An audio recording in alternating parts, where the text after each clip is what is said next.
Hi friends, ಎಲ್ಲರೂ ಹೇಗಿದ್ದೀರಾ? ಎಲ್ಲರೂ ಚೆನ್ನಾಗಿದ್ದೀರಾ ಅಂತ ಅಂದ್ಕೊಂಡಿದ್ದೀನಿ. ಫ್ರೆಂಡ್ಸ್, ನಾನಿವತ್ತು ಹೈ ಪ್ರೋಟೀನ್ ಇರುವ ಬ್ರೇಕ್ಫಾಸ್ಟ್ ರೆಸಿಪಿ ಸೋಯಾ ಚಂಕ್ಸ್ ದೋಸೆನ ಹೇಗೆ ಮಾಡೋದು ಅಂತ ತೋರಿಸ್ಕೊಡ್ತಾ ಇದ್ದೀನಿ. ಇದು ಆರೋಗ್ಯಕ್ಕಂತೂ ತುಂಬಾ ಒಳ್ಳೆಯದು. ಇದು ಹೇಗೆ ಮಾಡೋದು, ಇದಕ್ಕೆ ಏನೇನು ಬೇಕಾಗಿದೆ ಅಂತ ನೋಡ್ಕೊಂಡು ಬರೋಣ. ನೋಡಿ ಫ್ರೆಂಡ್ಸ್, ಫಸ್ಟಿಗೆ ನಾನು ಇದಕ್ಕೆ ಏನೇನು ಬೇಕಾಗಿದೆ ಅಂತ ನೋಡ್ಕೊಳ್ಳೋಣ. ಸ್ವಲ್ಪ ಕರಿಬೇವಿನ ಸೊಪ್ಪು ತೊಗೊಂಡೋಗಿದ್ದೀನಿ, ಸ್ವಲ್ಪ ಕೊತ್ತಂಬರಿ ಸೊಪ್ಪನ್ನ ತೊಗೊಂಡಿದ್ದೀನಿ, ನಂತರ ಒಂದು ಟೊಮೆಟೊ ಹಣ್ಣು, 2 ಚಿಕ್ಕದಾಗಿ ಈರುಳ್ಳಿ ಕಟ್ ಮಾಡ್ಕೊಂಡಿದ್ದೀನಿ, ನಂತರ ಒಂದು ಕ್ಯಾರೆಟ್ನ ತುರಿದಿಟ್ಕೊಂಡಿದ್ದೀನಿ. ಇವಾಗ ನೆಕ್ಸ್ಟ್ ನೋಡಿ, ಈಗ ನಾನು ಸೋಯಾನ ಈ ರೀತಿಯಾಗಿ ಒಂದು 10 ನಿಮಿಷ ನಾನು ಬಿಸಿನೀರಲ್ಲಿ ಹಾಕ್ಕೊಂಡು ಕುದಿಸ್ಕೊಂಡು ತೆಗೆದಿಟ್ಕೊಂಡಿದ್ದೀನಿ ಒಂದು ಪ್ಲೇಟ್ಗೆ. ನೋಡ್ತಾ ಇದ್ದಿಲ್ಲ ಎಷ್ಟು ಸಾಫ್ಟಾಗಿ ಬೆಂದಿದೆ ಅಂತ. ಈ ರೀತಿಯಾಗಿ ನಾನು ತೊಗೊಂಡಿದ್ದೀನಿ. ಇದರಿಂದ ನಾವು ಸೋಯಾಯಿಂದ ಎಷ್ಟು ಹೆಲ್ದಿ ಆಗಿರುತ್ತೆ ಗೊತ್ತಾ, ಎಷ್ಟು ಪ್ರೋಟೀನ್ ಇರುತ್ತೆ ಇದರಲ್ಲಿ. ನೋಡಿ, ಈಗ ನಾನು ಇದನ್ನು ಮಿಕ್ಸಿ ಜಾರ್ಗೆ ಹಾಕ್ಕೊಂಡು ಈಗ ರುಬ್ಕೊಂಡು ಬರ್ತೀನಿ. ನೋಡ್ತಾ ಇದ್ದಿಲ್ಲ, ಈ ರೀತಿಯಾಗಿ ನಾನು ರುಬ್ಕೊಂಡು ಬಂದಿದ್ದೀನಿ. ನೋಡಿ, ಇಷ್ಟಾದರೆ ನಮಗೆ ಸಾಕು. ಈಗ ನಾನು ಒಂದು ಬೌಲ್ಗೆ ಸೇರಿಸ್ಕೊಳ್ತೀನಿ. ಎಷ್ಟು ಒಳ್ಳೆಯದು ಗೊತ್ತಾ ಫ್ರೆಂಡ್ಸ್, ಇದು ಸೋಯಾಯಿಂದ ಆರೋಗ್ಯಕ್ಕಂತೂ ತುಂಬಾ ಒಳ್ಳೆಯದು. ಇದು ಪ್ರೋಟೀನ್ ಅಂತೂ ತುಂಬಾ ಇರುತ್ತೆ ಇದರೊಳಗೆ. ಮಕ್ಕಳಿಗೆ ಈ ರೀತಿಯಾಗಿ ನೀವು ಮಾಡಿಕೊಡಿ, ತುಂಬ ಚೆನ್ನಾಗಿರುತ್ತೆ.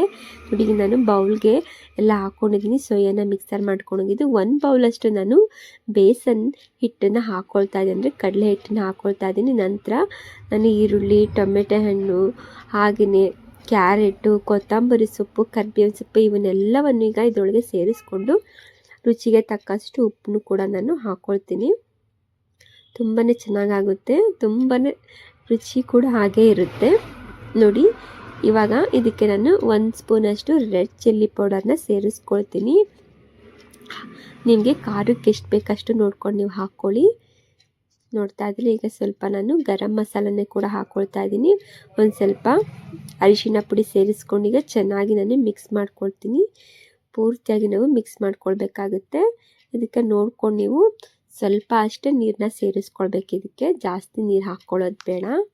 ನೋಡಿ, ಈ ರೀತಿಯಾಗಿ ನಾನು ಮಿಕ್ಸ್ ಮಾಡ್ಕೊಳ್ತಾನೆ ಬರ್ತೀನಿ ಚೆನ್ನಾಗಿ. ಹೀಗಿದು ಸ್ವಲ್ಪ ಗಟ್ಟಿ ಅನ್ನಿಸ್ತಾ ಇದೆ, ಸ್ವಲ್ಪ ನೀರನ್ನ ಸೇರಿಸ್ಕೊಳ್ತೀನಿ ಇವಾಗ.